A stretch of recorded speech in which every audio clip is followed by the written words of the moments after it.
वो लड़का कहता है कि मैंने जानबूझकर तुम्हें फंसाने के लिए इस तरफ भेजा था ताकि हम तुम्हें लूट सकें। इसके बाद वो लड़का उसकी ग्रीन बेल्ट को भी निकाल लेता है। और जब वो लड़का उसकी एक्स को देखता है जो असल में ग्रीन नाइट की एक्स है जो उसे हराने के बाद क्वीन को मिली थी, तो वो लड़का उसका सारा सामान छोड़कर उस एक्स को लेकर और घोड़े को लेकर अपने लोगों के साथ यहाँ से निकल जाता है। क्वीन को यहाँ पर बांध दिया गया होता है और तभी उस जगह पर जहाँ पर क्वीन को बांधा गया होता है वहाँ पर हमें क्वीन का स्केलेटन दिखता है। दरअसल वो अभी जिंदा है, लेकिन वो सोच रहा होता है कि अगर वो यहीं पर रहा तो वो मारा जाएगा। क्वीन किसी तरह से रेंगता हुआ अपनी तलवार तक पहुंचता और अपने हाथों की रस्सी को काटकर अपने हाथ को आजाद कर देता है। इसके बाद वो उस दिशा की तरफ निकल पड़ता है जहाँ पर वो लड़का उसका घोड़ा और एक्स लेकर अपने साथियों के साथ गया है। पूरा दिन सफर करने के बाद वो एक झील तक पहुंच जाता है जिसके पास एक छोटी सी कॉटेज भी होती है। वह देखकर हैरान होता है कि जंगल के बीचों बीच यहाँ पर कॉटेज कैसे आई। उस कॉटेज के अंदर जाता है और अब क्योंकि वो बहुत थका हुआ होता है इसीलिए वो सो जाता है। पर कुछ देर बाद एक लड़की आती है जिसका नाम विनी है। वो क्वीन को उठाती है। क्वीन कहता है कि मुझे माफ कर दो, मैं थक गया था, मैं अपना रास्ता खो बैठा हूँ इसीलिए मैं यहाँ पर आ गया था।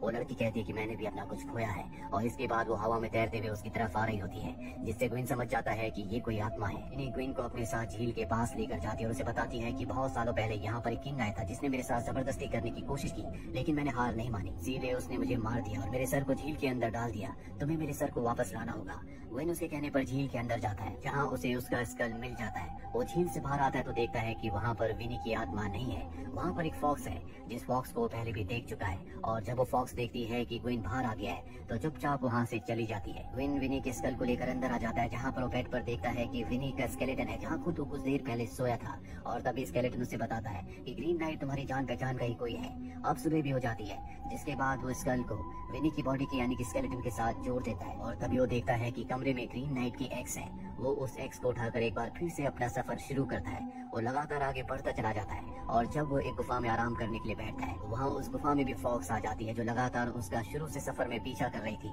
हालांकि क्वीन उसे भगाने की कोशिश करता है लेकिन वो नहीं भागती, जिसके बाद क्वीन उसे अपने पास बुला लेता है और इन दोनों की दोस्ती हो जाती है। कुछ देर बाद क्वीन एक बार फिर से अपना सफर करता है। ये दोनों के दोनों एक चट्टान तक पहुँचते हैं जहाँ पर क्वीन बड़े बड़े जाइंट्स को देखता है। क्वीन उनसे कहता है कि आप मुझे अपने कंधे पर बैठाकर आगे छोड़ सकते हैं। तभी एक जाइंट उसके पास आता है और वो क्वीन को उठाने वाला होता है कि फॉक्स सामने आ जाती है। फॉक्स जोर जोर से चिल्लाने लगती है जिस वजह से वो जाइंट वहाँ से चले जाते हैं। क्वीन फॉक्स के साथ अब एक दूसरे रास्ते से आगे बढ़ता है लेकिन वो बहुत ज्यादा थक चुका है, उसके अंदर चलने की हिम्मत नहीं है। लेकिन तभी वो सामने एक कैसल को देखता है। क्वीन हिम्मत करके कैसल तक पहुँचता है लेकिन कैसल के गेट पर ही वो बेहोश हो जाता है। जब उसे होश आता है तो उसके सामने कैसल का राजा होता है जो क्वीन को बताता है कि मैंने तुम्हारी कहानी सुनी है, किस तरह से तुमने ग्रीन नाइट को हराया था, मैं तुम्हारा बहुत बड़ा एडमायरर हूँ। इसके बाद राजा क्वीन को अपने साथ ले जाता है जहाँ पर वो क्वीन को अपनी मॉम से मिलवाता है जिन्होंने अपनी आंखों में पट्टी बांधी होती है। साथ ही यहाँ पर राजा अपनी रानी से भी क्वीन को मिलाता है जिसे देखकर क्वीन हैरान हो जाता है क्योंकि उसकी शक्ल हूबहू उसी की लवर एसन की तरह होती है। क्वीन यहाँ से निकलना चाहता है क्योंकि जल्द से जल्द वो ग्रीन चैपल पहुँचना चाहता है। राजा उसे कहता है कि ग्रीन चैपल यहाँ से कुछ ही घंटों की दूरी पर है और क्रिसमस में अभी 4 दिन बाकी है, इसलिए तुम्हें यहाँ पर आराम करना चाहिए और क्रिसमस की सुबह तुम यहाँ से ग्रीन चैपल के लिए निकल पड़ना।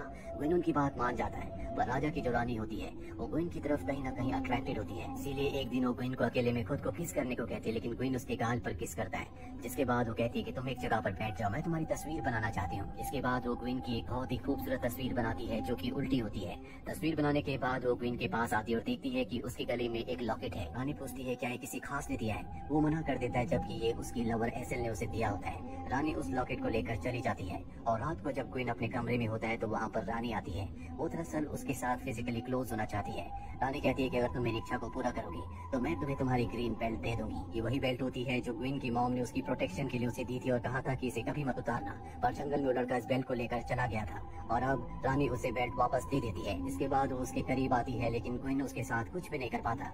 रानी कहती है कि तुम एक असली नाइट यानी कि योद्धा नहीं हो। रानी वहाँ से चली जाती है और तभी क्वीन देखता है कि राजा की मॉम भी वहीं पर खड़ी है जिनकी आंखों में पट्टी बंधी होती है। क्वीन ये देखकर डर जाता है। वो अपनी एक्स और अपनी ग्रीन बेल्ट लेकर महल से निकल जाता है। जब वो जंगल में पहुंचता है तो वहाँ पर राजा घोड़े पर आता है। वो कहता है कि मैंने तुम्हारे लिए एक चीज को पकड़ा है। जिसके बाद वो अपने थैले में से उसकी उसी फॉक्स को निकाल कर नीचे रखता है जिस फॉक्स के साथ वो यहाँ तक ट्रेवल करके पहुंचा था। हालांकि क्वीन ने राजा को कहा था कि वो उसे ग्रीन बेल्ट दे देगा लेकिन यहाँ पर वो उसे बेल्ट देने के बारे में कुछ भी नहीं पूछता। राजा यहाँ से चला जाता है और अब क्वीन भी अपनी फॉक्स के साथ यहाँ से आगे बढ़ता है। एक नदी के किनारे पहुंचते हैं जहाँ पर एक बोट होती है। क्वीन उस बोट की तरफ जा रहा होता है लेकिन फॉक्स उसे वहाँ नहीं जाने देती और अगले पल फॉक्स बोलना शुरू कर देती है। वो क्वीन को कहती है कि अगर तुम यहाँ से आगे गए तो तुम मारे जाओगे, तुम्हें वापस लौट जाना चाहिए, अपनी ग्रीन बेल्ट को कभी मत उतारना। क्वीन उसकी बात नहीं मानता और वो फॉक्स को भगाकर खुद उस रास्ते से नाव से आगे बढ़ जाता है। कुछ ही देर बाद वो ग्रीन चैपल पहुंच जाता है। जब वो अंदर जाता है तो देखता है कि ग्रीन नाइट सोया है क्योंकि अभी क्रिसमस आने में एक और दिन बाकी है। वो एक दिन तक इंतजार करता है वो ग्रीन नाइट की एक्स को उसके सामने रख देता है। अगले क्रिसमस की रात को ग्रीन नाइट जाग जाता है, क्योंकि वो सिर्फ क्रिसमस की रात को ही जागता है। जिसके बाद वो अपनी एक्स को उठाता है और कहता है, तुम्हें खेल याद है कि नहीं? पिछली बार मैं तुम्हारे सामने झुका था और इस बार तुम्हें मेरे सामने झुकना होगा। ग्वेन उसके सामने झुक जाता है और इससे पहले कि ग्रीन नाइट अपनी एक्स से उसके सर पर प्रहार करता, ग्वेन डर कर पीछे हट जाता है। ऐसा 3 बार होता है। ग्वेन मरना नहीं चाहता, इसीलिए यहाँ से भागकर वापस अपने राज्य आ जाता है। यहाँ उसकी मॉम उसके जख्मों का इलाज करती है। अभी उसने अपनी मॉम की दी हुई हरी बेल्ट को पहना हुआ होता है।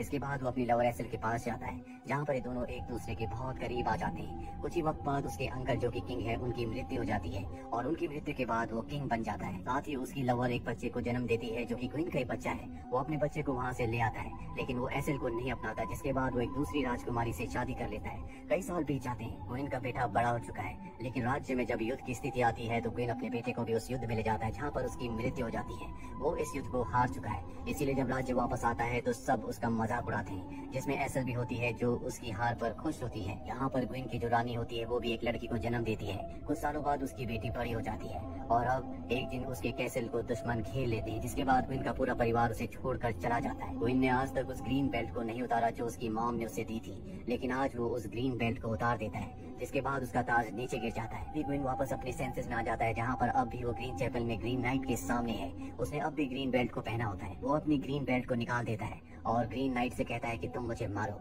मैं तुम्हें अपने आप को मारने का पूरा मौका देता हूँ। लेकिन ग्रीन नाइट अब उसे नहीं मारता। वो कहता है कि सच में तुम एक अच्छे नाइट यानी कि अच्छे योद्धा हो, मैं तुम्हें नहीं मारूंगा। ये तुम्हारा टेस्ट था, जिस टेस्ट में तुम पास हो गए। अब तुम यहाँ से अपने सर के साथ वापस जा सकते हो।